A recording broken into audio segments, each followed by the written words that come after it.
कुछ इसमें से नेशनल इनकम का इनको लिखना है, थोड़ा सा डेटा लिखो। नेशनल इनकम में हम लोग थोड़ा सा डेटा लिखो। डेटा मतलब कौन सा कैलकुलेटर, तो नेशनल इनकम में लिखना national income is calculated by. Exam में क्वेश्चन आता है नेशनल इनकम कौन कैलकुलेट करता है। नेशनल इनकम कैलकुलेट पहले करता था CSO, पहले ही करता था, ठीक है। और उसको नेशनल इनकम कैलकुलेट करने में हेल्प करता था। इसका फुल फॉर्म लिख देता था कि एग्जाम में आपको पता चले CSO, और एक था NSSO। ये लोग मिलकर नेशनल इनकम कैलकुलेट करता था। NSSO का फुल फॉर्म है नेशनल सैंपल सर्वे, और इसका नाम है central statistical office. National sample survey office, CSO central statistical office.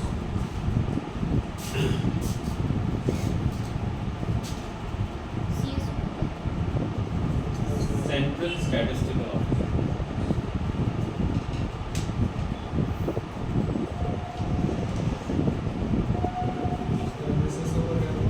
National sample survey office ये सर्वे करता था, क्या क्या डेटा कलेक्शन का काम करता था, डेटा कलेक्ट करता था और ये डेटा को रिलीज करता था।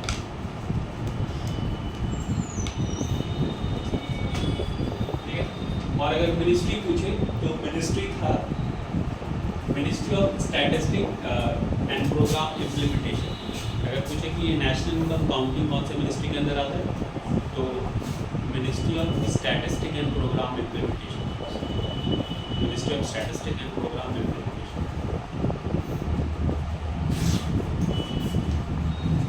अब लेकिन याद रखना, अगर अभी भी क्वेश्चन आ रहा है एग्जाम में, तो अभी एग्जाम में अगर क्वेश्चन आता है तो अभी जो ऑर्गेनाइजेशन है जो काउंटिंग कर रहा है उसका नाम है NSO। दोनों को मर्ज कर दिया गया NSO के अंदर, national statistical office. National statistical office. अभी क्वेश्चन आएगा कौन सा कैलकुलेट करता है, तो नेशनल स्टैटिस्टिकल ऑफिस, और मिनिस्ट्री से होगा ministry of statistics and programme implementation.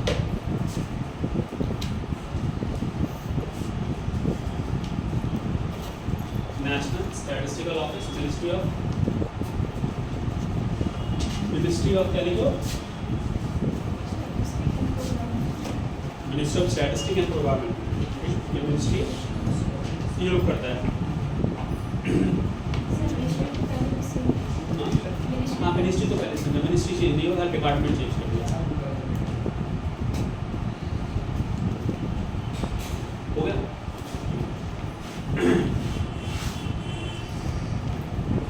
कुछ और टर्मिनोलॉजी है, जो टर्मिनोलॉजी हम लोग लिखेंगे, अभी पढ़ेंगे इसको, ठीक है। नया टर्मिनोलॉजी होगा, जैसे लिख लो पर्सनल इनकम, सॉरी पहले लिखना per capita income, per capita income. ये पढ़ेंगे, जो लास्ट क्लास पढ़े उससे ये आगे बढ़ेंगे। Per capita income,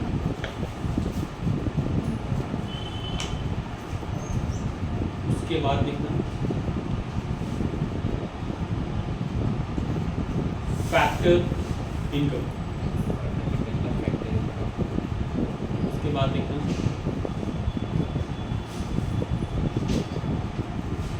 personal income,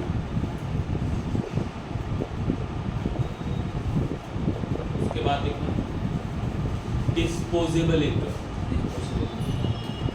disposable income, disposable income. पीछे वहाँ जगह है बैक और इसका बैक डिस्पोजेबल इनकम।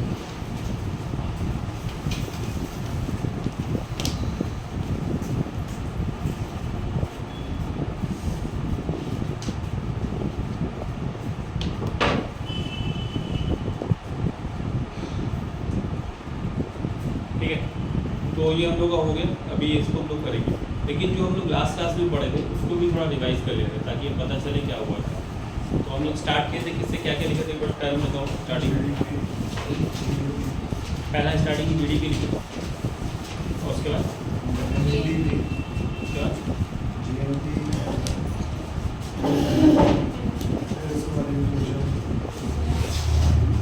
तो हम लोग पढ़े फर्स्ट क्लास में वो बगल में फ्रेंड्स के लिए जैसा बता रहे हैं।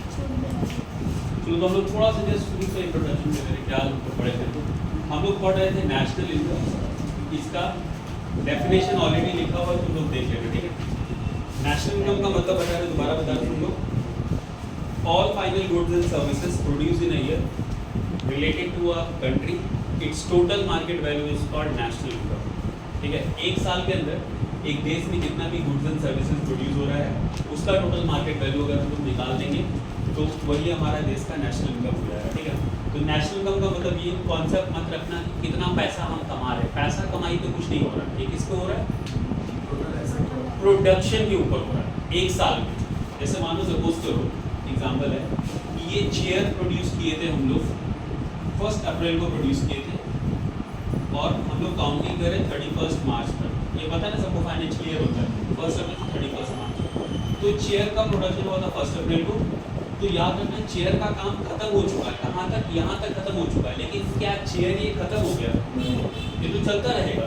अगले साल जब नेशनल इनकम काउंट करेंगे तो चेयर का काउंटिंग नहीं करेंगे, समझ में आ रहा है। जो इस साल प्रोड्यूस हो चुका खत्म, अगले साल जब नया प्रोडक्शन होगा तो नया चीज़ को काउंट किया जाएगा। तो ऐसे आ रहा है, तो एक साल के अंदर जितना भी चीज़ प्रोड्यूस हुआ है उसका मार्केट वैल्यू हम लोग को काउंट करना है। तो उसी मार्केट वैल्यू को अगर हम लोग काउंट कर लेंगे तो हमारा नेशनल इनकम हो जाएगा। अब देखो दोबारा बताया थे कि नेशनल इनकम में हम लोग प्रोडक्शन ही क्यों काउंट करते हैं, वाई प्रोडक्शन, क्यों नहीं हम लोग सबका इनकम काउंट कर ले, सबका सैलरी काउंट कर ले, सबका नेट प्रॉफिट काउंट कर ले। क्या फॉरेन नेशनल्स तो आ रहे हैं ना, तो इंडिया से जाते हैं, हाँ, फॉरेन नेशनल्स भी आ रहे हैं। ठीक है, बाहर से भी तो देखना प्रोडक्शन क्यों काउंट कर रहे हैं, इसका रीजन है लास्ट क्लास में बताया, तो इस क्लास में बताते हैं। हम लोग प्रोडक्शन इसलिए काउंट करते हैं कि ये मेथड बिल्कुल एक्यूरेट है इकोनॉमी के हिसाब से। इकोनॉमी बोलता है कि हम लोग सारे लोग या पूरे वर्ल्ड में जितने लोग भी काम कर रहे हैं आइदर वो किसके प्रोडक्शन में इन्वॉल्व है,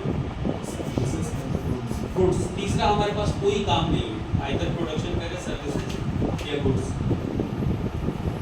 जो लोग नए आए वो समझ लेना कि हम लोग जो भी काम करेंगे हमारा इनडायरेक्टली और डायरेक्टली रिलेशन किससे, इससे जैसे किससे। ठीक है, अब इन दोनों को प्रोड्यूस करने के लिए हम लोगों को कुछ फैक्टर्स का ज़रूरत पड़ता है। अगर हम लोगों से पूछा जाए कि दुनिया में हम लोग क्या क्या काम कर रहे हैं, तो हम लोग दुनिया में 4 ही काम कर रहे हैं, 5वां कोई काम नहीं है हमारे पास। पहला काम हमारा क्या है, क्या होता है, जो फैक्टर ऑफ प्रोडक्शन, जिसको पता है बताओ क्या क्या होता है। फैक्टर ऑफ प्रोडक्शन में क्या क्या काम करते हैं, land, labour, capital, entrepreneur, land, labour, capital और इंटरप्रेनर। इंटरप्रेन्योर और ऑर्गेनाइजेशन। ठीक है, यस, ऑर्गेनाइजेशन मतलब हम लोग ये 4 जगह काम कर रहे हैं और हमारे पास 5वां कोई काम है। थोड़ा दिमाग में हिट होगा कि ये 4 जगह कैसे हम लोग काम कर रहे हैं। तो बताया गया है कि आइदर हमारा इनकम यहाँ से आ रहा है या हमारा लेबर, जितना भी सर्विस क्लास लोग हैं सब इसके अंदर आ जाएंगे। Yes, sir. जो भी मैनेजर सब इसी के अंदर आ जाएंगे। जितने लोग भी बिजनेस इंसेंटिव है, मतलब जितने लोग भी बोल सकते हो कि मतलब बिजनेस वगैरह कर रहे हैं, उनका रिलेशन यहाँ से है। और ऑर्गेनाइजेशन मतलब कंपनी वगैरह होगा। सिंपल देखो लॉजिक है कि ये प्रोडक्शन और ये प्रोडक्शन, ठीक है। सपोज करो जैसा कि ये सारे फैक्टर्स का जरूरत पड़ेगा जब हम ये करेंगे या ये करेंगे, ये करेंगे तो सारे फैक्टर्स का जरूरत पड़ेगा। फॉर एग्जांपल तुम लोग अगर लाइफ में कभी भी बिजनेस कर रहे हो, कोई भी काम कर रहे हो, सपोज करो कि ये एक सर्विस इंडस्ट्री, यहाँ पे क्या प्रोड्यूस हो रहा है? नॉलेज मिल रहा है बस। नॉलेज में प्रोड्यूस क्या हो रहा है? सर्विस प्रोड्यूस कर रहा है, ठीक है। तो सर्विस जब प्रोड्यूस कर रहे हैं तो क्या क्या चीज़ों का जरूरत है? ये फ्लोर का जरूरत है, हाँ सर। तो इसके अंदर आ गया। Yes sir. ठीक है। इसके रिटर्न में क्या दे रहा है? ये कंपनी इसके रिटर्न में कुछ दे रहा होगा ना, रेंट दे रहा है। रेंट दे रहे होंगे सर हम लोग। उसके बाद लेबर हायर किया होगा, हम लोग जॉब वॉब कर रहे हैं, तो इसके रिटर्न में क्या आएगा? Wages salary. वेजेस या सैलरी।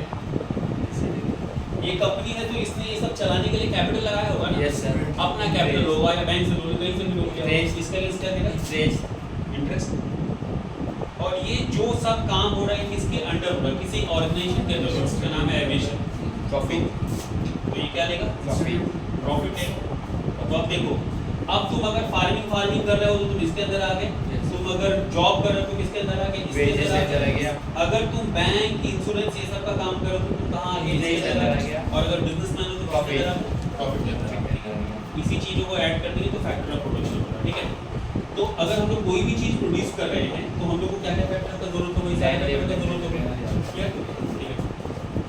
याद है, समझ में आया ना? तो हम लोग जब काउंट करेंगे तो हम लोग यही काउंट कर लेंगे ना डायरेक्टली। ये सारा निकल गया क्योंकि हम लोग चार काम तो इसी सारी जगह कर रहे हैं, ठीक है। अब देखो, अगर एक देश किसी साल 100 गुड्स एंड सर्विसेज प्रोड्यूस किया और वेरी नेक्स्ट ईयर वो country 110 goods and services produce किया, तो ग्रोथ कितने का हो गया? 10% का ग्रोथ होगा। क्लियर है? अब ये 10% जो प्रोडक्शन एक्स्ट्रा हुआ है, ये 10% जो एक्स्ट्रा होगा, इससे पता चला देश डेवलप किया। कैसे पता चला देश डेवलप किया? देश का बंटवारा हुआ ना। अगर 10% प्रोडक्शन बढ़ा है तो क्लियर है यहाँ पे बढ़ा होगा ना। कंपनी 10% अगर प्रोडक्शन बढ़ा है तो ये यहाँ पे भी कुछ मिला होगा, यहाँ पे भी कुछ मिला होगा, यहाँ पे भी कुछ मिला होगा, यहाँ पे भी कुछ मिला होगा। ठीक, ऑपोजिट कर लो, कंपनी ने 10% प्रोडक्शन कम कर दिया तो क्या हो गया? उधर भी तो कमेगा। सबको लॉस हो गया। तो प्रोडक्शन बढ़ा तो सबको प्रॉफिट और प्रोडक्शन घटा तो सबको लॉस। इसीलिए वैलिड मेथड है जब हम लोग प्रोडक्शन को कम करते हैं। Yes sir.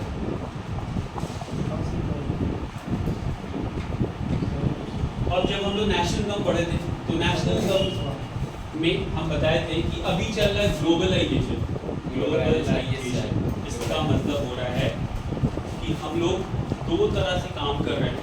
एक तरह से इंडिया के अंदर काम कर रहे हैं और फॉरेन काम कर रहे हैं, वर्ल्ड के साथ रिलेट कर रहे हैं। तो प्रोडक्शन सिर्फ इंडिया में नहीं हो रहा है, हमारा प्रोडक्शन बाहर के साथ भी हो रहा है, बाहर वाले हमारे यहाँ भी प्रोडक्शन कर रहे हैं। Yes sir. तो अगर हम प्योरली इंडिया के प्रोडक्शन का काउंट कर लें जो with in the geographical boundary हुआ है,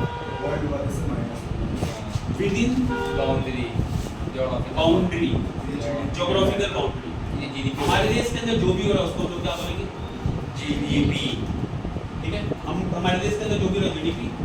अगर हम बाहर का वर्ल्ड वाले काउंट कर लें, जीएफपी, ये जो आ रहा है या जो जा रहा है, जैसे मान लो कि अगर जीएफपी इंडिया में प्रोडक्शन के थ्रू अगर 100 रुपया आया है और इंडिया में अगर हम लोग सामान में अगर सामान खरीदे तो पैसा गया, सामान लाए हैं तो पैसा आया है, सामान बेचे तो पैसा आया और सामान सेल किया तो आया। तो मान लो गया है 80, तो रिमेनिंग कितना बचा? 20। तो इस यहाँ पे अगर मान लो 100 हुआ तो यहाँ पे 20 कर देंगे, ये हमारा क्या हो गया? नेशनल इनकम हो गया, एडजस्टमेंट। ठीक है, तो ये हमारा हो गया और ये एडजस्टमेंट के बाद बचा बस यही यार हमारा कितना प्रोडक्शन है, ये हमारा जीडीपी हो गया और वर्ल्ड का एडजस्टमेंट करने के लिए क्या हो गया? जीएफपी जीएनपी में तो नेशनल, ठीक है, ग्रॉस से जो भी जीएफपी सर। हाँ जीएफपी होगा। हाँ, ग्रॉस नेशनल प्रोडक्ट मतलब ग्रॉस नेशनल, उसको नेट में कन्वर्ट कर देंगे, डेफिनेशन में माइनस कर देंगे। ठीक है, तो तुम लोग एक बार डेफिनेशन देंगे, ठीक है ना। और देख लो किसी को डाउट है, जो 4-5 टॉपिक लिखे थे लास्ट क्लास में, किसी को डाउट है एक से मतलब किसी चीज़ में डाउट है, डेफिनेशन एक बार देख लेना क्या क्या है, क्या क्या है।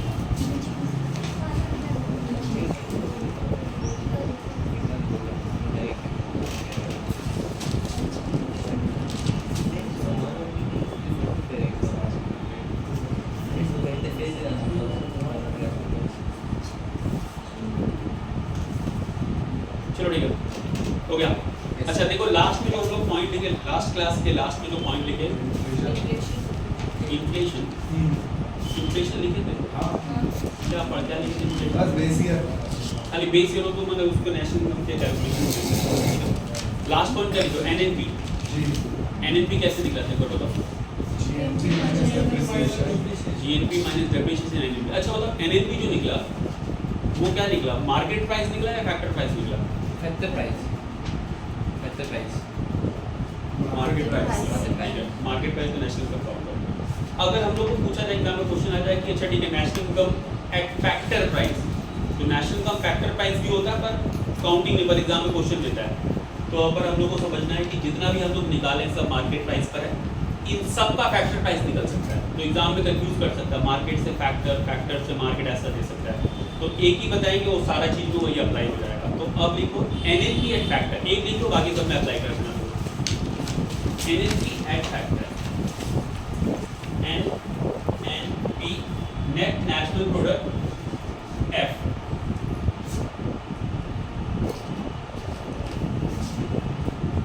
एनएनपी एफ कैसे निकलेगा? तो हम लोग एनएनपी एम निकाल चुके हैं बाय डिफॉल्ट। एम का मतलब क्या है? मार्केट प्राइस निकल चुका है, ठीक है। अब हम लोग को बोला जा रहा है फैक्टर प्राइस निकालोगे, फैक्टर प्राइस थोड़ा कॉमन सेंस लगाओगे तो इसका आंसर हम लोग को मिल जाएगा।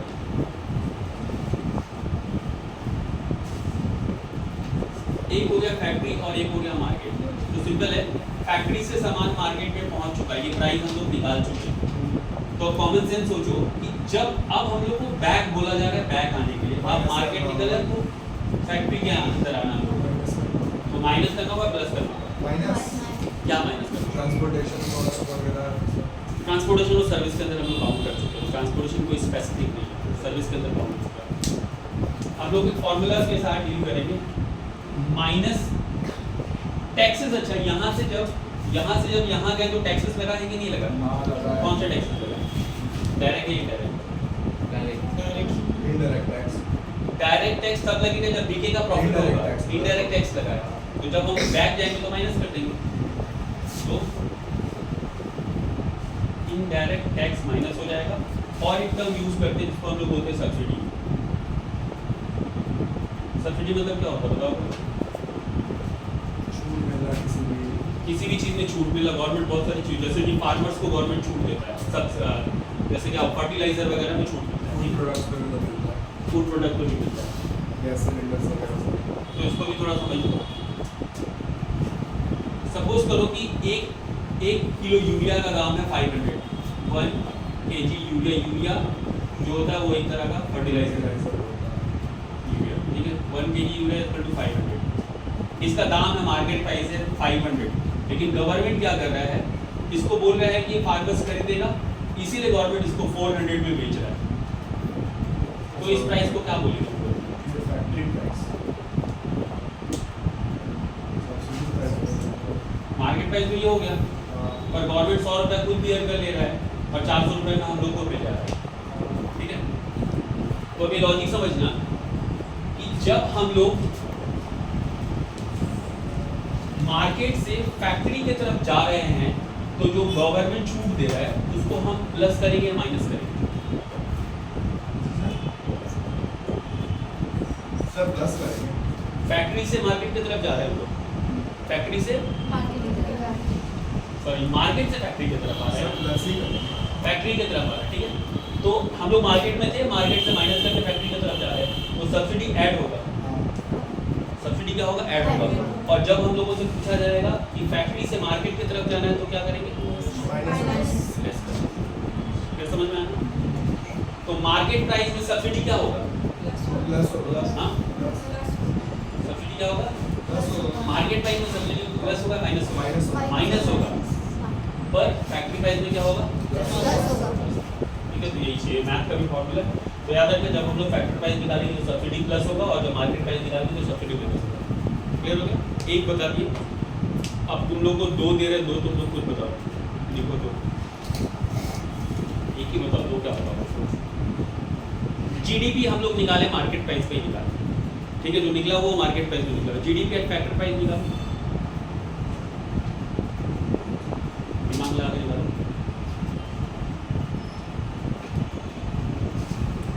जो जीडीपी निकाले हैं वो मार्केट प्राइस में निकला, बाय डिफॉल्ट जो भी निकाले सब मार्केट प्राइस है। अब जीडीपी फैक्टर प्राइस निकालो,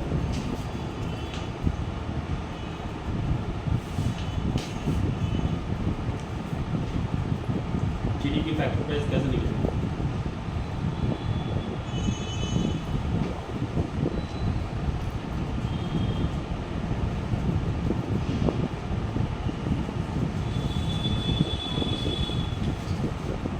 जो निकाल लिया हो बताओ।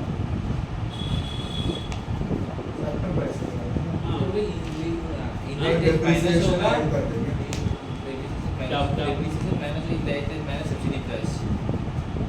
यहाँ बोले जीडीपी, ठीक है, जीडीपी मार्केट निकला हुआ है, जीडीपी फैक्टर निकला।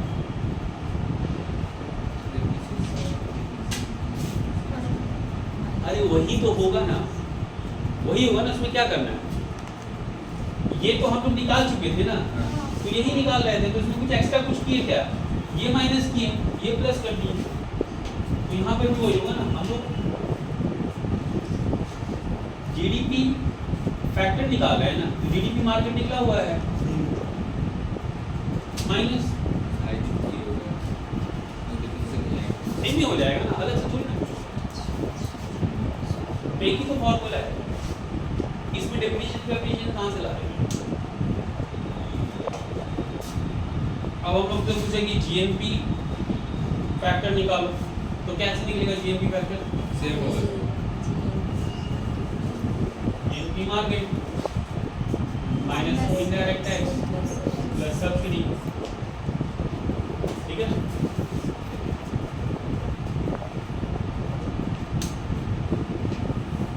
कुछ भी पूछे यही होगा।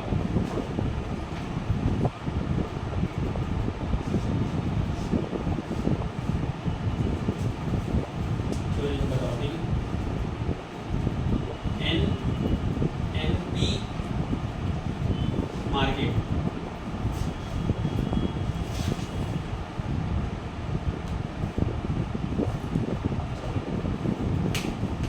तो बता रहे पूछ रहे ग्रुप बताओ कोई चीज़। हम लोग निकाल चुके हैं एनएनपी, एनएनपी हम लोग एनएनपीएफ निकाल रहे हैं, ठीक है। अब हम लोग को निकालना है एनएनपीएफ निकल चुका है, हम लोग को निकालना है एनएनपीएम निकालना है, मार्केट निकालना है। Plus IDT minus subsidies, plus IDT minus subsidies. ठीक है, तो कुछ भी दे सकते हो, ठीक है ना। ऐसा ये मत सोचना कि वो एनडीपी भी दे सकता है, ठीक है, वो जीएनपी भी दे सकता है, कुछ भी दे सकता है। तो देगा तो थोड़ा सा ऑप्शन देख के करना, ताकि ये माइनस प्लस पता चल जाए। तो अब समझ में आया ना एफ और एम के बीच में क्या डिफरेंसेस है? यस ठीक है, एफ और एम के बीच में डिफरेंसेस क्या है? चलो ठीक है। रियल प्राइस और नॉमिनल प्राइस का डिफरेंसेस पता चल गया था, बताया थे लास्ट क्लास। रियल प्राइस क्या होता है, नॉमिनल प्राइस क्या होता है, नहीं बताया था? नहीं बताया था। नहीं बताया थे? चलो ठीक है। अब नेक्स्ट सवाल है कि हमारा नेशनल इनकम तो निकल चुका है। अब तुमसे क्वेश्चन पूछेगा national income at real price और national income at nominal price, दोनों में डिफरेंस क्या है, ठीक है। तो बाय डिफॉल्ट याद रखने का, जब कुछ नहीं पूछ रहा तो रियल प्राइस, और जब उसको नॉमिनल प्राइस पूछना होगा तो वो बता देगा। बताए थे, बेस ईयर बताए थे ना। तो जो बेस ईयर पे निकलेगा वो रियल है, बेस ईयर जो भी होगा वो रियल काउंट करेंगे उसको, और जो भी करेंट ईयर पे निकलेगा उसको क्या काउंट करते हैं, नॉमिनल काउंट करते हैं। मतलब जो करेंट प्राइस होगा वो नॉमिनल हो जाएगा, और जो बेस प्राइस होगा उसको रियल काउंट करेंगे। तो इंडिया में यही फॉलो होता है, ये फॉलो नहीं होता पर एग्जाम में क्वेश्चन आता है ऐसा।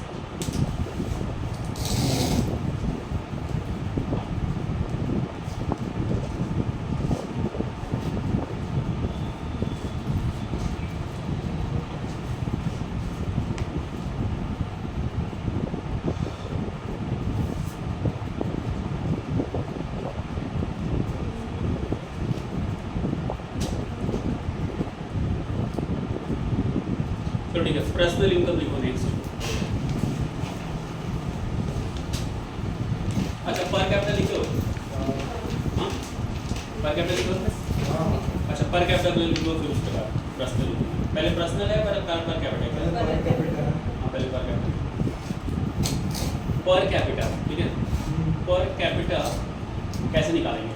तो पर कैपिटा हम लोग निकालेंगे जब नेशनल इनकम निकल चुका होगा तो पर कैपिटा निकलेगा। नेशनल इनकम नहीं निकला है तो पर कैपिटा क्या होगा? नहीं निकल सकता है ठीक है। तो पर कैपिटा निकालने का एक फॉर्मूला है, एक इजी फॉर्मूला है NNP एट मार्केट। अगर मार्केट पूछ रहा है तो मार्केट लिखना है और फैक्टर पूछ रहा है तो NNP एट फैक्टर लिखना है divided by total working population. Divided by total working population. हमारा वर्किंग पॉपुलेशन है 15 साल से लेकर 59 ईयर्स तक, from 15 years to 59 years population. 15 years से लेकर 59 ईयर याद रखना इंपॉर्टेंट है। और अगर अमेरिका वगैरह में अगर हम लोग जाएंगे तो वहाँ पे वो लोग 64 ईयर्स काउंट करता है क्योंकि उनका जो वो लोग ज़्यादा दिन जीते हैं तो 64, हम लोग कम दिन जीते हैं तो हम लोग फिलहाल वर्किंग पॉपुलेशन हमारा 59 ईयर्स तक। इसे डिवाइड कर देंगे तो जो भी डेटा आएगा उसी डेटा को हम लोग बोलेंगे per capita. Per capita income का मतलब हुआ एक आदमी कितना पैसा कमा रहा है ठीक है। अब इसमें से दो सवाल पूछेगा, पूछ सकता है रियल और रियल बोले ना, एक पूछ सकता है फैक्ट, एक पूछ सकता है फैक्टर और एक पूछ सकता है मार्केट। तो दोनों निकाल दो। नेक्स्ट है प्रश्न।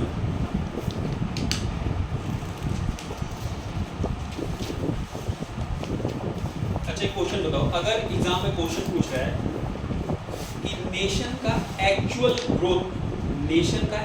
ग्रोथ कैसे पता चलेगा? जीडीपी से पता चलेगा या पर कैपिटा से पता चलेगा? पर कैपिटा से पता चलेगा। अगर पर कैपिटा नहीं है तो एन से जीडीपी हो जाएगा। अगर पर कैपिटा और जीडीपी दोनों दिए तो पर कैपिटा एक्चुअल बताएगा कि कितना पैसा हम लोग कमा रहे हैं ठीक है।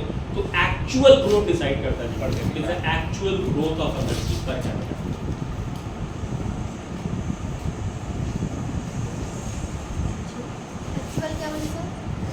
एक्चुअल ग्रोथ ऑफ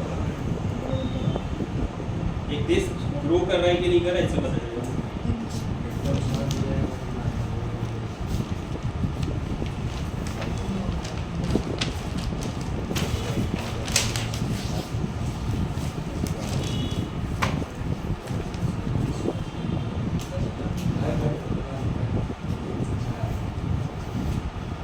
चलो नेक्स्ट देखो पर्सनल इनकम।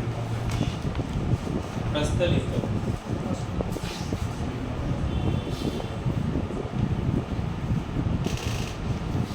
इसका फॉर्मूला याद कर लेना, इसका फॉर्मूला से क्वेश्चन आता है।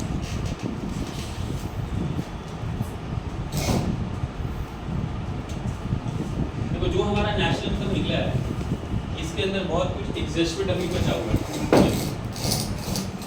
पर्सनल इनकम का मतलब ये हो रहा है, जैसे एग्जांपल मानो क्योंकि हम लोग प्रोडक्शन काउंट कर रहे हैं तो सिंपल मानो एक कंपनी है, मानो एक्स लिमिटेड एक कंपनी है। एक्स लिमिटेड कंपनी क्या किया कि अपना जो भी चीज़ था प्रोडक्शन करने के बाद पता चला कि उसका जो प्रोडक्शन वैल्यू निकला है वो निकला है 100 रुपीज़। इसको वो NI मान ले या अपना जो भी इनकम मान ले, तो ये फाइनल नहीं है, अभी इसमें से और भी बहुत कुछ कम होगा।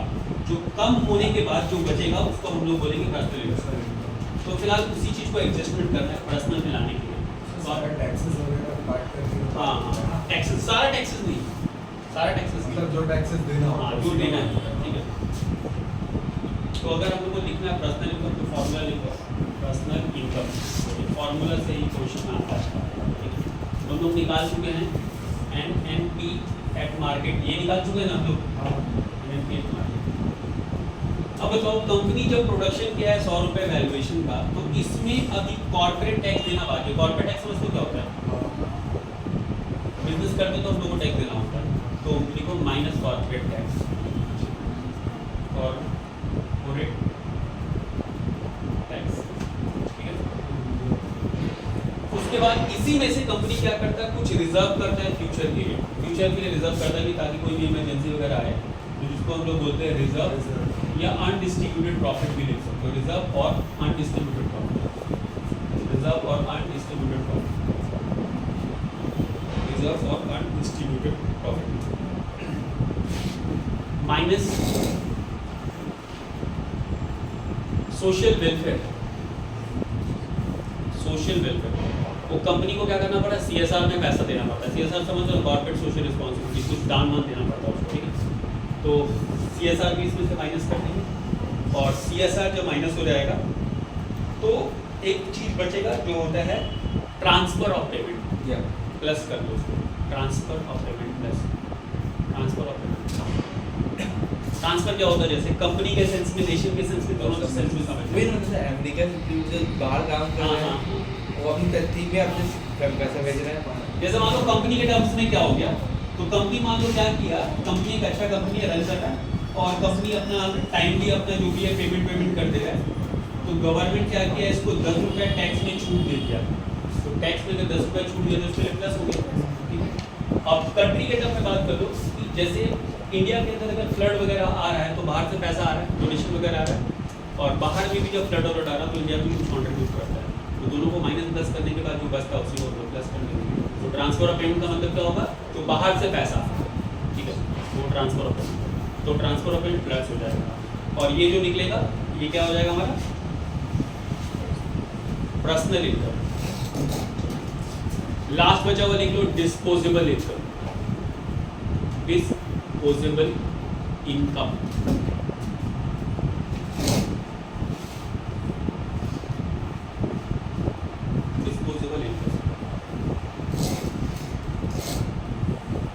पर्सनल इनकम मतलब समझ लो ना, पर्सनल इनकम निकलने का मतलब क्या है, पर्सनल इनकम निकलने का मतलब क्या होता है ये देख लो। पर्सनल इनकम निकलने का मतलब है कि जिसका जो कंट्रीब्यूशन था उसको पैसा दे दिया गया, रेंट को दे दिया गया, रेंट वाले को, लेबर्स को दे दिया गया पैसा, ये सब इनका पर्सनल इनकम है। इंटरेस्ट मिल गया और लास्ट में क्या था, प्रॉफिट मिल गया, ठीक है। अब सपोज करो कि एक आदमी यहाँ पे पार्टिसिपेट कर रहा था, यहाँ पे पार्टिसिपेट कर रहा था, जब इसको इसका कंट्रीब्यूशन मिल गया तो सारा पैसा इसी का हो गया क्या, इसको भी टैक्स देना। कौन सा टैक्स देना, डायरेक्ट टैक्स देना। जब सैलरी मिलता है, अगर किसी का सैलरी एक सर्टेन लेवल से ऊपर चला जाए तो उसको टैक्स देना होगा। तो जब वो टैक्स दे देगा तो उसके पास जो पैसा बचेगा उसी पैसा को हम लोग बोलते हैं डिस्पोजेबल, मतलब अब ये पैसा हम खर्च कर सकते हैं, कुछ काटा कुटी इसमें से नहीं बचेगा, ठीक है। चलो, तो डिस्पोजेबल इनकम का मतलब हुआ personal income minus, personal income minus क्या होगा, पर्सनल इनकम माइनस कौन सा tax, direct tax. Direct tax.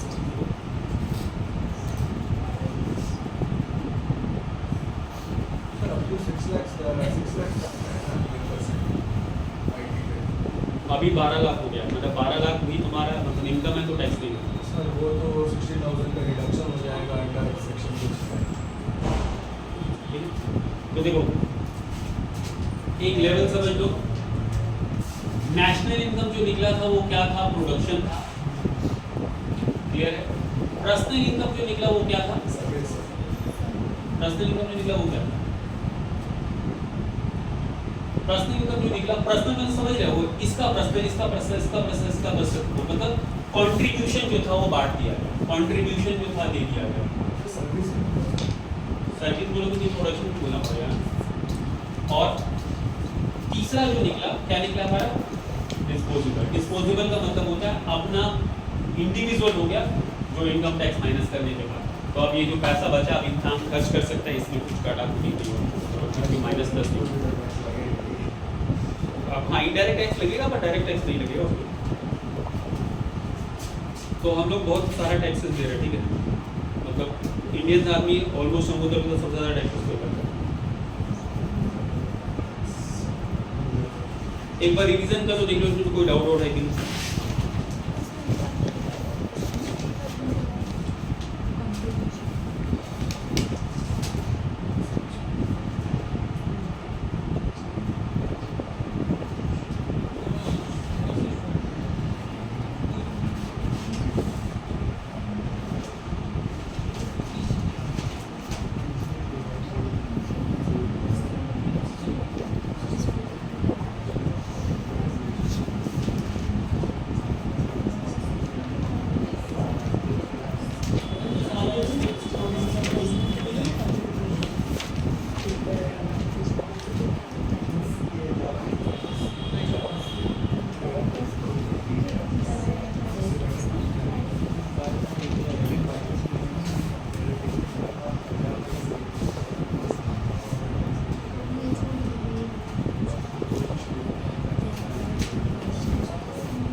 Revise करो, तुमको क्वेश्चन दे रहे 20 क्वेश्चन, ठीक है, जस्ट 5 मिनट रिवाइज करो।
कार का प्राइस एक बार काउंट किया जा रहा है, ठीक है, तो टोटल कार का प्राइस एक बार काउंट कर लिया गया। लेकिन अब इसी कार का टायर का प्राइस काउंट कर लिया जाए, गियर का प्राइस काउंट कर लिया जाए, ब्रेक का प्राइस काउंट कर लिया जाए, तो फिर दोबारा काउंटिंग हो जाएगा ना। तो इसी काउंटिंग को अवॉइड करने के लिए सब कुछ अलग अलग काउंट नहीं कर काउंट करके क्या काउंट किया जाएगा, कार काउंट किया जाएगा, ठीक है, कार। तो इसी डबल काउंटिंग को अवॉइड करने के लिए कार काउंटिंग किया जाएगा। जब कार काउंटिंग किया जाएगा तो इसी को हम लोग क्या बोलेंगे, वैल्यू एडेड, सारे का वैल्यू इसी में एडेड है, ठीक है, तो ये हो गया वैल्यू एडेड। और कोई क्वेश्चन नहीं है? चलो एक लास्ट बचा हुआ है, मतलब लास्ट इसके अंदर का लास्ट बचा हुआ जो हम देखेंगे।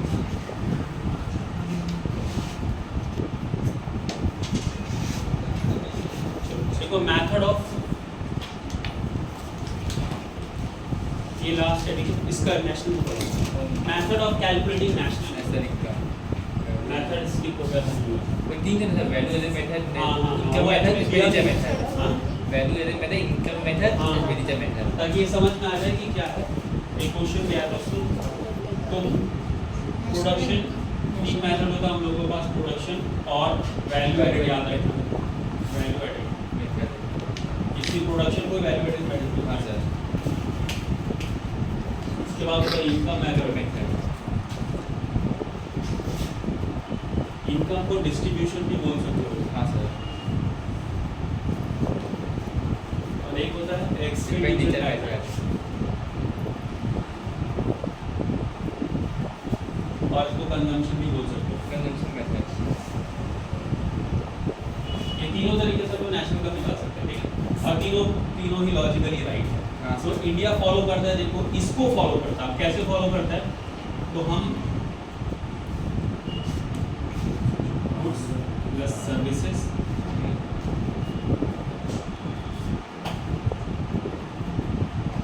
मार्केट वैल्यू, यही हो गया ना। Yes sir. Total goods and services का जो मार्केट वैल्यू उसी से हमारा निकल जा रहा है प्रोडक्शन, ठीक है। अब जब मान लो कि किसी एक, जैसे एग्जांपल है कोई पर्टिकुलर है, मान लो कि जैसे कि एक कार ही मान लो, कार का एग्जाम्पल सिर्फ कार ही मान ले रहे, कार ही प्रोड्यूस हो रहा है।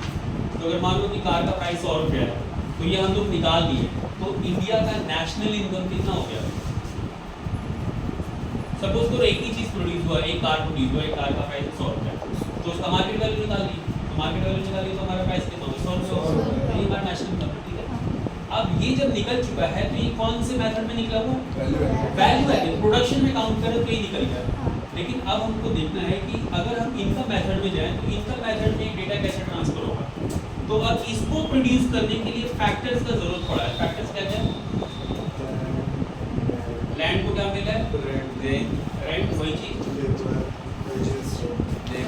लेबर को क्या मिल रहा है? Wages, salary, wages.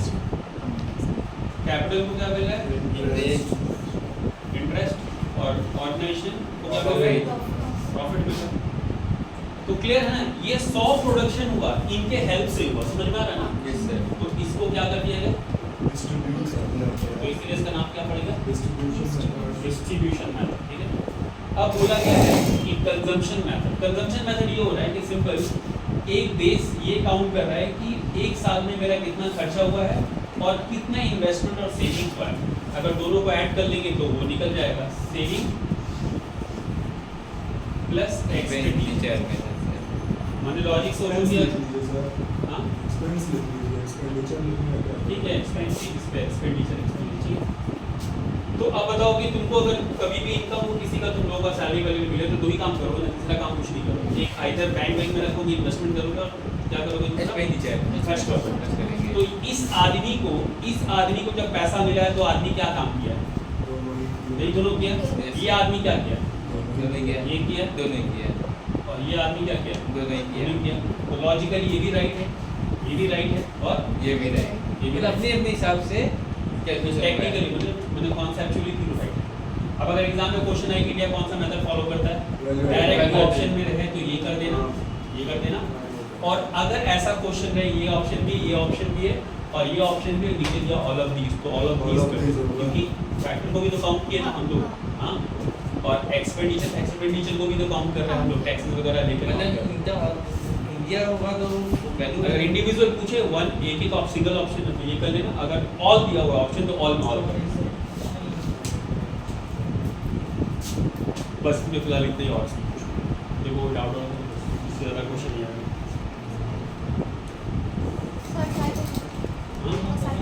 क्या साइड में नेशनल इनकम करंट अफेयर क्या सकता है सर? करंट अफेयर क्या सकता है? करंट अफेयर कुछ नहीं होगा, जीडीपी पूछेगा करंट अफेयर में जीडीपी कितना, अगर कोई लेटेस्ट डेटा होगा, अगर मान लो कि हाल फिलहाल में कोई डेटा उठाया है तो उसमें जीडीपी पूछ लेगा हमारे, और अगर ट्रेडिशनल देगा तो ये सब क्वेश्चन, या फिर जनरली इससे यही सब क्वेश्चन पूछता है, कौन कैलकुलेट करता है। ज़्यादा टाइम वही क्वेश्चन पूछा, कौन कैलकुलेट करता है, मिनिस्ट्री कौन। करंट अफेयर इकोनॉमी में कौन से ज़्यादा आता है सर? करंट अफेयर में इकोनॉमी से वही इन्फ्लेशन वगैरह से दे सकते हैं, क्योंकि इन्फ्लेशन वगैरह रहता है करंट डेटा में। बैंकिंग से आ सकता है, बैंकिंग से सर कोई ऐप वगैरह लॉन्च किया बैंक है उससे आ सकता है।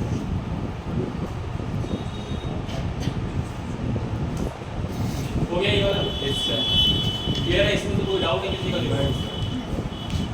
तो जो लोग को थोड़ा डाउट होगा वो घर में जाके समझना, ठीक है? और नहीं समझ में आएगा कोई टॉपिक मार्क करना, नेक्स्ट क्लास होगा उसमें आके पूछ लेना।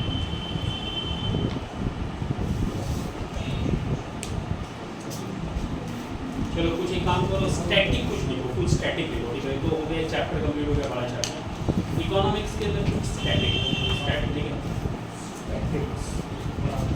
स्टैटिक मतलब मान के रखो कि ये भी इकोनॉमिक्स का ही पार्ट है, पर किस बेसिस पे?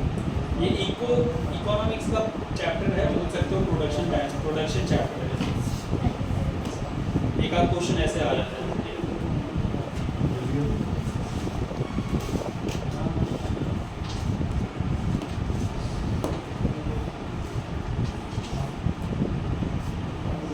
चलो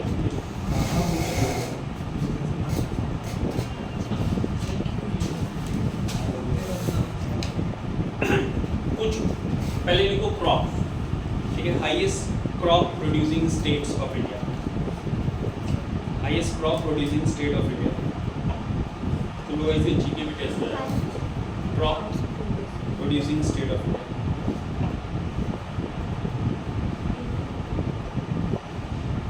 हम क्वेश्चन पूछ रहे हैं, उसका आंसर बताना, ठीक है। As per 2024 highest rice producing state of India.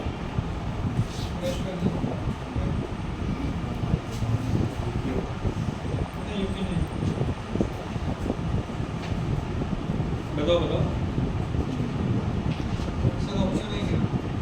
Option, option नहीं, ऑप्शन नहीं बोल रहा हूँ। बिहार नहीं,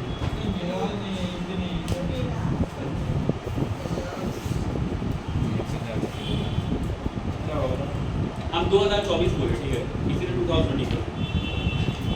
तो 2024 के हिसाब से हो जाएगा, यूपी 2024 के हिसाब से हो जाएगा तेलंगाना। तेलंगाना फर्स्ट हो गया था, यूपी सेकंड आ गया था, ठीक है।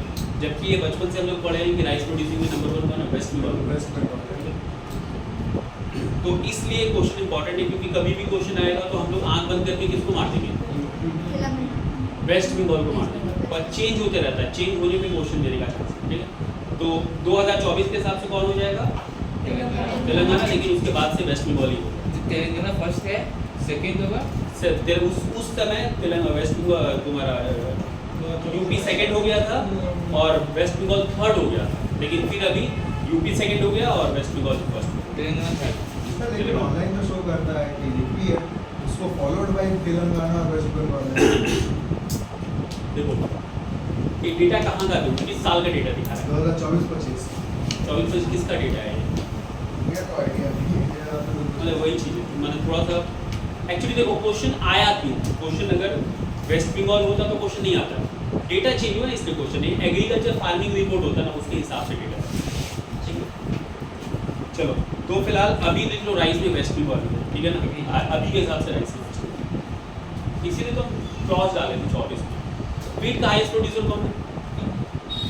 वीट में हाईएस्ट प्रोड्यूसर हरियाणा। हरियाणा इतना छोटा स्टेट है, पंजाब पंजाब भी तो छोटा है, यूपी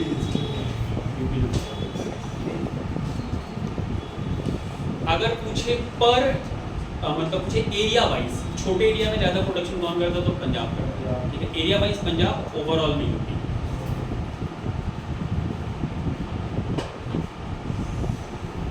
चलो ठीक है, इसमें तो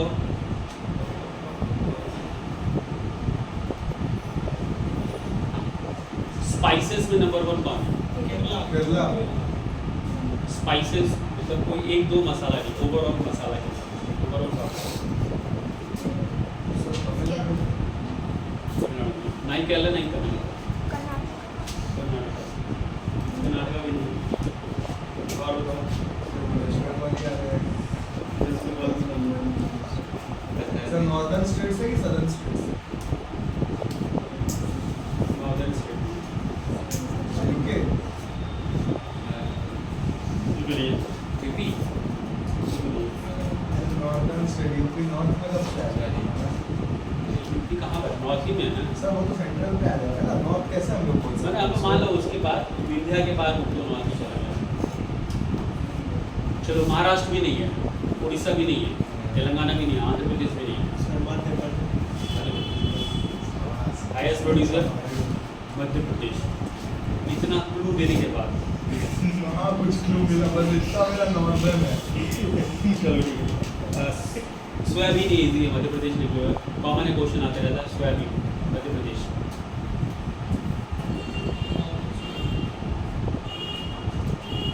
पल्सेस दाल में मध्य प्रदेश में कर रहा है।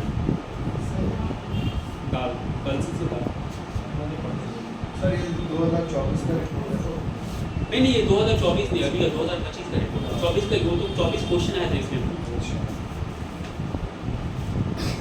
जूट का कौन नंबर 1 है? वेस्ट बंगाल। वेस्ट बंगाल।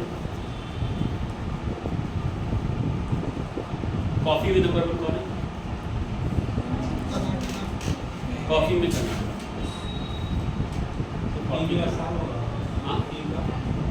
टी का आसाम हो गया।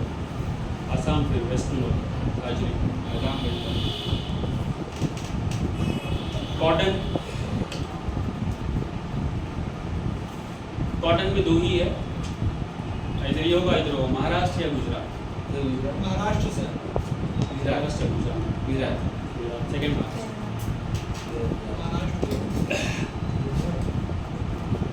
रबर प्रोडक्शन में नंबर 1 कौन है? साउथ ही है तो केरला नहीं तो गोवा, रबर में केरला। केरला, केरला नहीं तो साउथ। कोकोनट में नंबर 1 कौन है? तमिलनाडु, केरला। वो भी कहते हैं। केरला तो गोवा, पोटैटो, बिहार, बिहार, यूपी।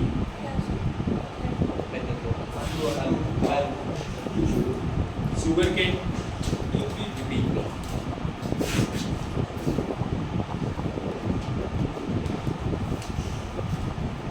बेस, मध्य प्रदेश,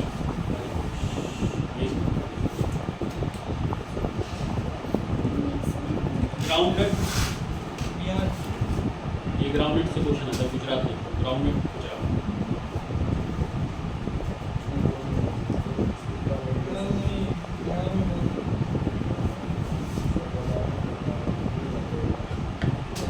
ऑनियन, हाँ, ऑनियन, पंजाब, ऑनियन में नंबर 1 है, प्याज में नंबर 1 कौन है? महाराष्ट्र, महाराष्ट्र। बाजरा में नंबर 1 कौन है? गुजरात से, राजस्थान। बाजरा राजस्थान।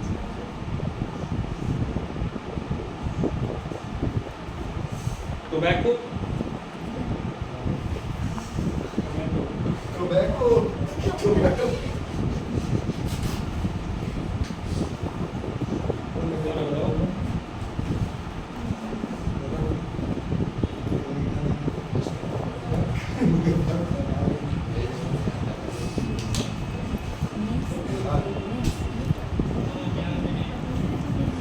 बिहार में नहीं, गुजरात है, गुजरात।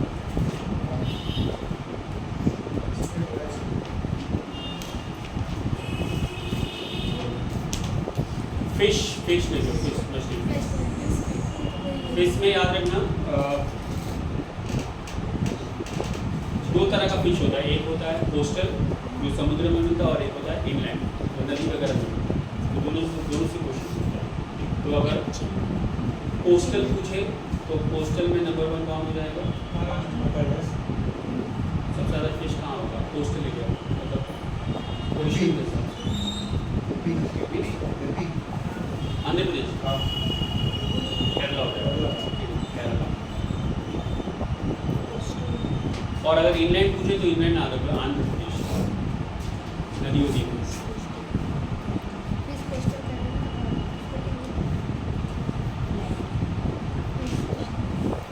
चलो ठीक है, क्रॉप्स।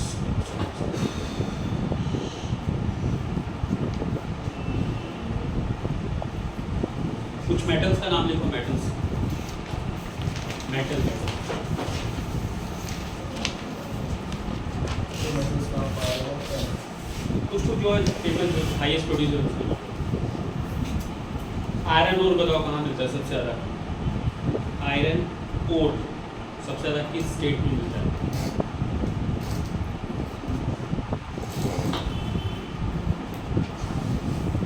उड़ीसा। अच्छा, आयरन ओर क्योंकि इंडिया में बहुत ज़्यादा यूज होता है तो आयरन ओर याद रखना कि आयरन जो होता है वो ओर से मिलता है। ओर समझते हो ना, डायरेक्टली मिलता है, ओर से मिलता है। तो ओर में जैसे तुम लोग क्लास 6 में पढ़ोगे या 7-8 में पढ़ोगे, बहुत सारा ओर होता है। जैसे बहुत सारा नहीं, 4 ओर होता है, बहुत सारा नहीं। जैसे मैग्नेटाइट होता है, हेमेटाइट होता है, सीडेराइट होता है, लिमोराइट होता है, ऐसा करके होता है। तो अगर क्वेश्चन पूछता है कि इंडिया में सबसे ज़्यादा कौन सा आयरन ओर मिलता है, मतलब हम लोग जो आयरन को कन्वर्ट करते हैं तो कौन से ओर से क्यों ज़्यादा करते हैं? इंडिया में सबसे बेस्ट क्वालिटी का होता है मैग्नेटाइट। इंडिया में जो सबसे ज़्यादा मिलता है वो हेमेटाइट मिलता है, ठीक है। तो मैग्नेटाइट पूछ सकते हैं, मैग्नेटाइट का हाईएस्ट प्रोड्यूसर कौन है? तो ये जो उड़ीसा है वो किसका है? Haematite, haematite. और मैग्नेटाइट पूछे तो मैग्नेटाइट में कर्नाटका कर लेना, कर्नाटका, क्योंकि आयरन का बहुत इस्तेमाल होता है। बेस्ट क्वालिटी का होता है मैग्नेटाइट जो कर्नाटका में मिलता है, और इंडिया में ओवरऑल जो मिलता है दूसरे स्टेट में, मतलब बाकी सब में, वो मिलता है हेमेटाइट। उड़ीसा जिसमें नंबर 1 है। कॉपर कहाँ मिलता है सबसे ज़्यादा?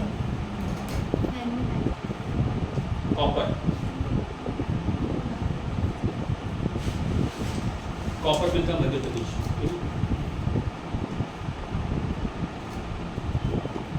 और अगर वर्ल्ड में पूछिए सबसे ज़्यादा कॉपर कहाँ मिलता है, तो वर्ल्ड वाला भी क्वेश्चन आया।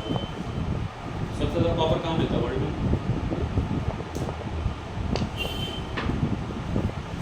आइडिया किसको? अच्छा, एक क्वेश्चन का आंसर दो। वर्ल्ड में लेंथ के हिसाब से, वर्ल्ड में लेंथ के हिसाब से, लेंथ मतलब नॉर्थ टू साउथ, नॉर्थ से साउथ में, ईस्ट से वेस्ट में नहीं, नॉर्थ टू साउथ में सबसे बड़ा कंट्री कौन सा है? नॉर्थ टू साउथ में मतलब लेंथ में सबसे बड़ा कंट्री कौन सा है? सबसे लंबा कंट्री कौन सा है? क्वेश्चन है कि कंट्री पूछ रहे हैं, लॉन्गेस्ट कंट्री, लार्जेस्ट कंट्री नहीं पूछ रहे। लार्जेस्ट तो रशिया हो गया, लॉन्गेस्ट कंट्री पूछ रहे। जो लॉन्गेस्ट कंट्री है वही हाईएस्ट कॉपर प्रोड्यूसर है। हिंट दे, एशिया में वो कंट्री नहीं है, ना ही यूरोप में वो कंट्री। हाँ, चिली हाईएस्ट कॉपर प्रोड्यूसर और वर्ल्ड का लॉन्गेस्ट काउंट किया गया है। मैंने उसका जो लैंड पैरामीटर है वो रशिया से थोड़ा बड़ा है। चिली कहाँ पर पड़ता है? North America, south America? कहाँ? साउथ अमेरिका में कहाँ करता है? ईस्ट या वेस्ट? वेस्ट का बॉर्डर। तो सिल्वर कहाँ प्रोड्यूस होता है? Highest silver Rajasthan. अगर वर्ल्ड में पूछे तो वर्ल्ड में हाईएस्ट सिल्वर कहाँ प्रोड्यूस होता है?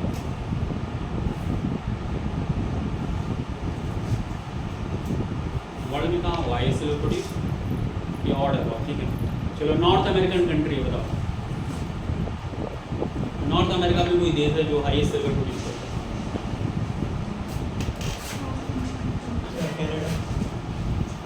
ना ही कनाडा, ना ही यूएसए, तो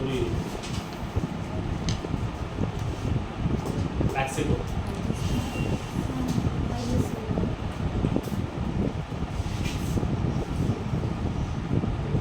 गोल्ड, ये बताना, गोल्ड।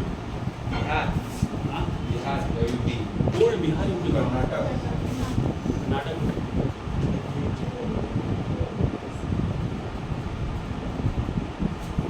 गोल्ड कर्नाटक, ठीक है। दो माइंस का नाम भी लिख लो, क्योंकि गोल्ड है तो बहुत स्पेसिफिक है, तो माइंस का नाम भी पूछता है कभी कभी। तो इंडिया में दो माइंस है, एक का नाम है कोलार और एक का नाम है हड्डी, HADD, हड्डी एंड कोलार। ये दो माइंस है जहाँ से मेनली हमारा गोल्ड है, ठीक है।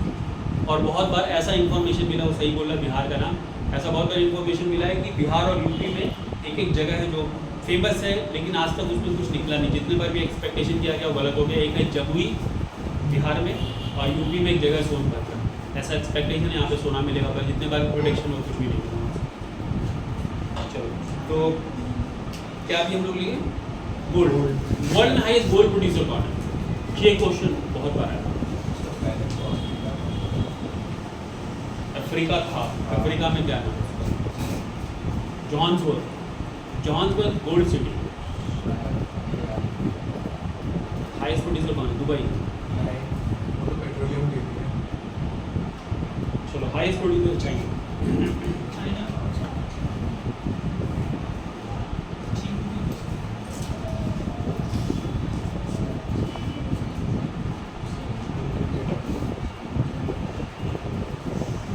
यूरेनियम वेरी इंपॉर्टेंट, बहुत बार एग्जाम में आया हुआ। हाईएस्ट प्रोड्यूसर इंडिया में भी और हाईएस्ट प्रोड्यूसर वर्ल्ड में भी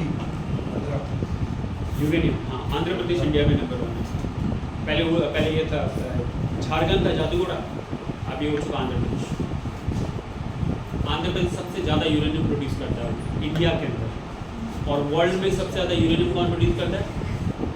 सर ये बहुत बार आया हुआ क्वेश्चन। वर्ल्ड का सबसे ज़्यादा uranium producing country Kazakhstan. Kazakhstan Kazakhstan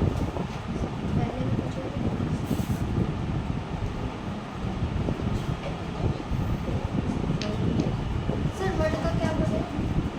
Kazakhstan. Diamond diamond तो मतलब मेटल नहीं है, नॉन मेटल है, कोई भी नाम ले। डायमंड कौन प्रोड्यूस करता है? पन्ना माइंस है, एक ही माइंस है इंडिया में जो एक्टिव माइंस है पन्ना, उसी के अंदर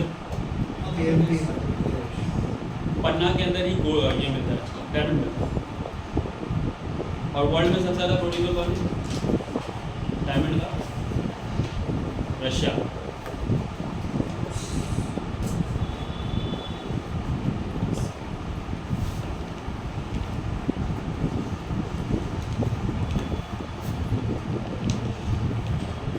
अच्छा, पेट्रोलियम का हाईएस्ट प्रोड्यूसर कौन है वर्ल्ड में? महाराष्ट्र। इंडिया में कौन है और वर्ल्ड में कौन है? Maharashtra India. Sir Maharashtra India. India में महाराष्ट्र नहीं।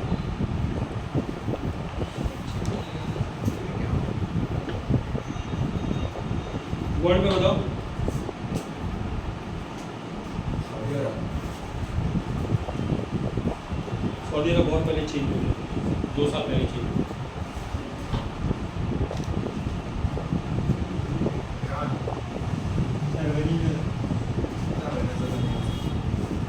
हाईएस्ट प्रोड्यूसर कौन है पेट्रोलियम? कोई भी सेंट्रल एशियन कंट्रीज नहीं है जो लोग तुर्किस्तान या ईरान, इराक, सऊदी अरबिया कोई नहीं, सेंट्रल एशियन। यूएसए है, यूएसए 2 साल लगातार यूएसए नंबर 1 कैसे हो गया? क्योंकि ऑनरशिप ले लिया वो ईरान वगैरह में, जैसे कि वेनेजुएला में भी बहुत सारा वो एक्वायर किया है, और ईरान में भी इसलिए लड़ाई कर रहा था, उसको क्या चाहिए था? मेनली पेट्रोलियम डिवेलपमेंट चाहिए था। तो सोचो वर्ल्ड का सबसे ज़्यादा पेट्रोलियम प्रोड्यूसिंग करने वाला कंट्री कौन है? अमेरिका। सऊदी अरबिया के पीछे चला गया, ठीक है। तो सोचो तेल पे पूरा कंट्रोल कर लिया है। और इंडिया में कौन है? इंडिया में आसाम नहीं हो सकता। इंडिया में आसाम में ओल्डेस्ट माइंस है डिपोई, जहाँ से निकलता है। तो इंडिया में देखना क्या सिस्टम क्या है पेट्रोलियम का। महाराष्ट्र आया हुआ क्वेश्चन, एग्जाम्पल आंसर भी दिया हुआ है, लेकिन महाराष्ट्र नहीं होगा, ठीक है। अगर ऑप्शन चेंज किया तो महाराष्ट्र नहीं होगा। यहाँ पे एक जगह जिसका नाम है बॉम्बे है। बॉम्बे है, ये नाम सुनो कभी, स्कूल में पढ़े होंगे, ठीक है। बॉम्बे है। तो ये जो कोस्टल एरिया है किसी का नहीं होता है, ये coastal area government of India का होता है। अब हम लोग महाराष्ट्र क्यों बोलते हैं? क्योंकि महाराष्ट्र से क्लोज है, मुंबई से क्लोज है, ठीक है। तो कभी भी आंसर पूछे तो अगर वहाँ पे वेस्टर्न कोस्टल एरिया दिया है, वेस्टर्न कोस्टल एरिया, तो यही आंसर राइट हो जाएगा, ठीक है। Western coastal area highest producer India में पेट्रोलियम फिलहाल। और इंडिया का ओल्डेस्ट माइन असम में डिपो जहाँ से पेट्रोल स्टॉक। कोस्टल एरिया नहीं गया और महाराष्ट्र। हाँ, वेस्टर्न कोस्टल एरिया महाराष्ट्र का जगह है, महाराष्ट्र अगर नहीं है तो महाराष्ट्र करना पड़ेगा। और ओल्डेस्ट माइंस जो है डिपोय है वो असम में।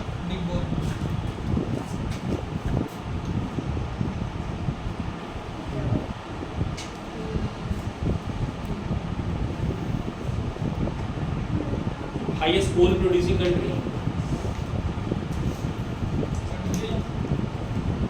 इंडिया में हाईएस्ट प्रोड्यूसर कौन है? Chhattisgarh. Coal producer highest India में छत्तीसगढ़। 2 ही होगा, इधर छत्तीसगढ़ होगा या झारखंड होगा, तीसरा कोई नहीं होगा।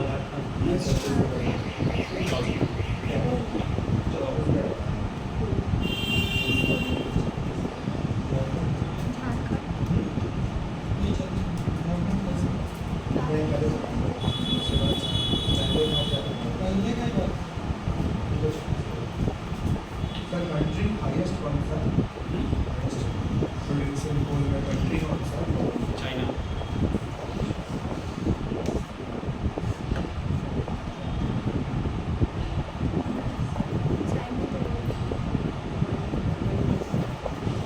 चलो ठीक है, लार्जेस्ट कोल प्रोड्यूसिंग जो स्टेट इंडिया में देखो चेंज हुआ है 2026 का डेटा बता रही है, शायद माइंस वगैरह का डेटा है। उड़ीसा नंबर 1 पॉसिबल, छत्तीसगढ़ झारखंड दोनों में था। उड़ीसा नंबर 1, छत्तीसगढ़ नंबर 2, झारखंड ठीक है, नंबर 1 है उड़ीसा।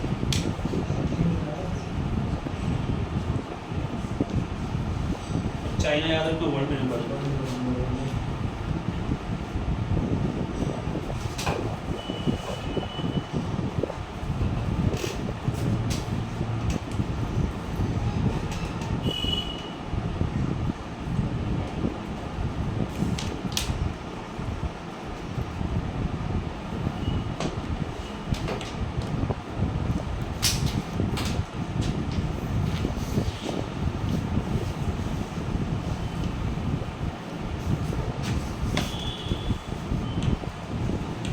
अच्छा कुछ क्रॉप्स लिखो, उसमें भी कुछ वर्ड का लिखो, उससे भी क्वेश्चन पूछता है। वीट में लिखो चाइना, राइस में लिखो चाइना। वीट और राइस दोनों में चाइना नंबर 1 है वर्ल्ड में। और इंडिया इंडिया सेकंड या थर्ड देखना पड़ेगा, नंबर 1 ही पूछता है यहाँ। वीट और राइस में दोनों में चाइना नंबर 1 है। कोकोनट में इंडोनेशिया नंबर 1 है, कोकोनट इंडोनेशिया। स्पाइसेस में इंडिया ही नंबर 1 है, जूट में भी इंडिया नंबर 1 है।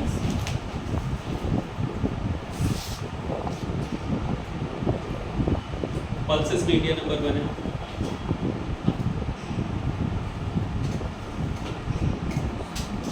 टी में चाइना नंबर 1 है, चाय में।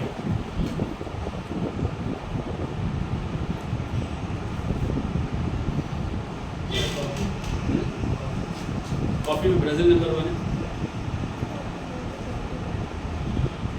शुगर कैन में भी ब्राजील नंबर 1 है।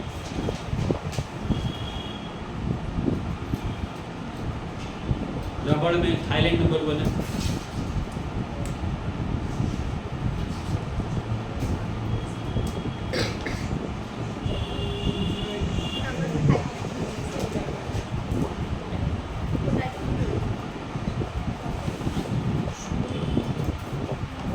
और हम लोग लिखेंगे, ठीक है, इस सेक्शन को है, इसका नाम है इकोनॉमिक ज्योग्राफी। जो टॉपिक है ना, ये है इकोनॉमिक ज्योग्राफी। इसमें बहुत सारा चीज़ और भी हम लोग सीखेंगे। हम लोग ब्रेक ले, उसके बाद कितने बजे क्लास हम लोग को? 4 बजे से 4 बजे तक है। हाँ ठीक है।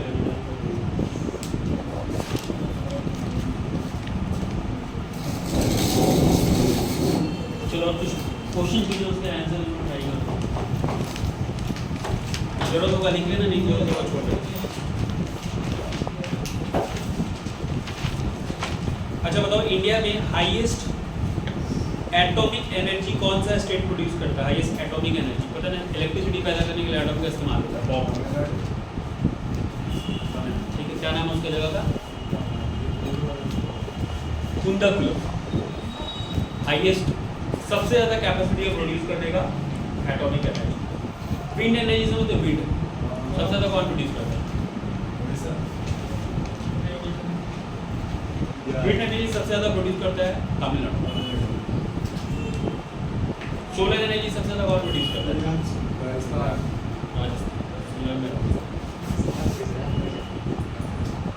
सोलर में और थर्मल में सबसे ज़्यादा कौन प्रोड्यूस करता है? जो एक्चुअल में इस्तेमाल हो रहा है, ये सब थर्मल से चल रहा है, कोयला से। ये पता नहीं, कोयला से चल रहा है सब। जहाँ पे इंडस्ट्रीज वगैरह ज़्यादा होते हैं, लोग यूज ज़्यादा करता हो। महाराष्ट्र कर रहा है सबसे ज़्यादा थर्मल पावर महाराष्ट्र में।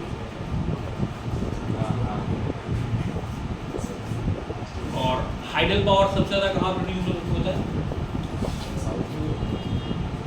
हाइडल पावर के लिए कौन सी जगह सूटेबल है? पहाड़ वाला एरिया या प्लेन वाला एरिया? पहाड़ वाला।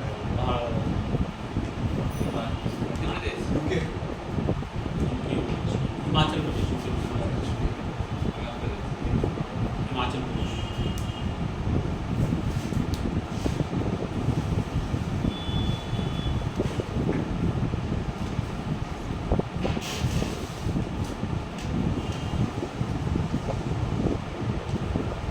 अच्छा, एक टी डे मनाया जाता है, चाय का टी डे, कौन से दिन मनाया जाता है?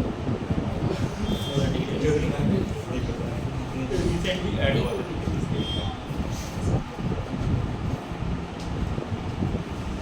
अच्छा, वर्ल्ड टॉयलेट डे कब मनाया जाता है?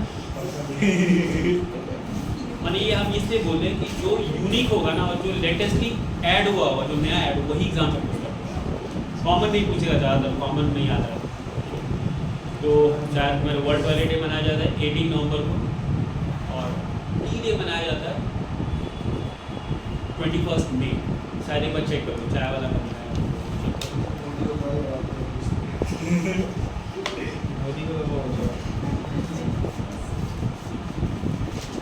हाँ फर्स्ट और ये भी चेक करो, टॉयलेट भी चेक करो।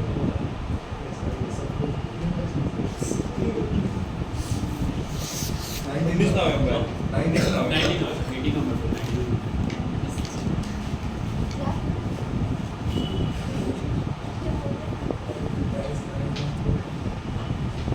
तुम लोग करंट अफेयर पढ़ते हो? करंट अफेयर डेली तुम लोग एग्जाम में करंट अफेयर से भी क्वेश्चन आता है, 4-5 क्वेश्चन है, 4 हो सकता है, कहीं 5 भी हो सकता है।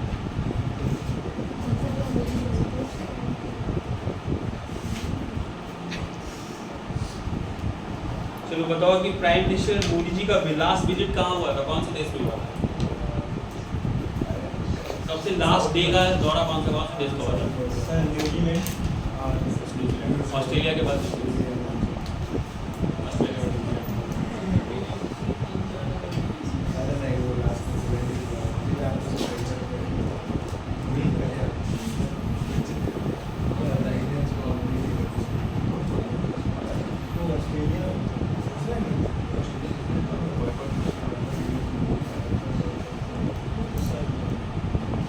अच्छा बताओ कि अभी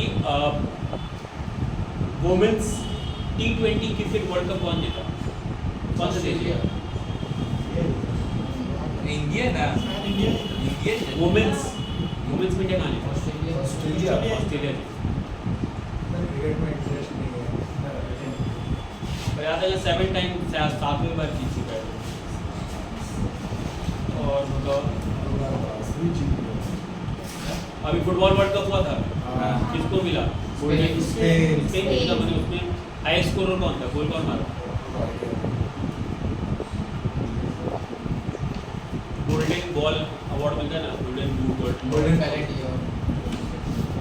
तो एक बार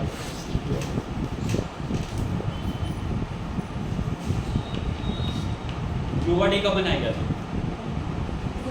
हाल ही फिलहाल तो आइडिया नहीं करता अरे मई में हुआ था, तो 20 मई नहीं 20 जून 21 जून। 21 जून कहाँ पर हुआ था? सिटी कौन सा? कोलकाता से highest goal Mbappe Kolkata Mbappe high school. Ronaldo को पीछे छोड़ दे 146 गोल का सब पीछे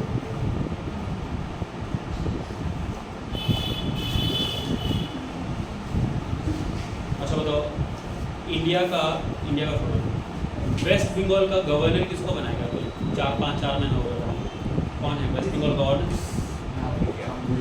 नाम बड़ी साउथ इंडिया है। हाँ हाँ नाम नाम कौन से अल्फाबेट से स्टार्ट होता है? एस एस एस एस अधिकारी ऐसे कुछ नाम है। शुभेंदु अधिकारी तो सीएम बना है, गवर्नर। तो मतलब समझ पा रहा है कि इतना भी काम चलेगा कि कौन से अल्फाबेट है, क्योंकि एग्जाम में ऑप्शन रहेगा, समझ में आ रहा ना? अगर उससे भी रहेगा तो उससे भी हो सकता है। सारे इस नाम देते हैं। अरे अरे sir new governor of West Bengal में लिखा है no data no data nothing is there वो अपडेट वो साइड अपडेट नहीं किया। and error is applied please try to अच्छा वेस्ट बंगाल का होम मिनिस्टर कौन है?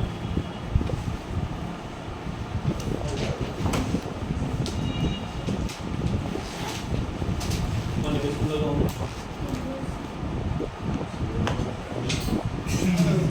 दोनों एक ही आदमी है, ठीक है? सीएम है, वही होम मिनिस्टर भी है।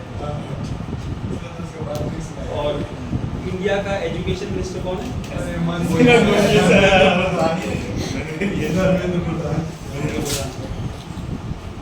तो रिजाइन ही नहीं करा।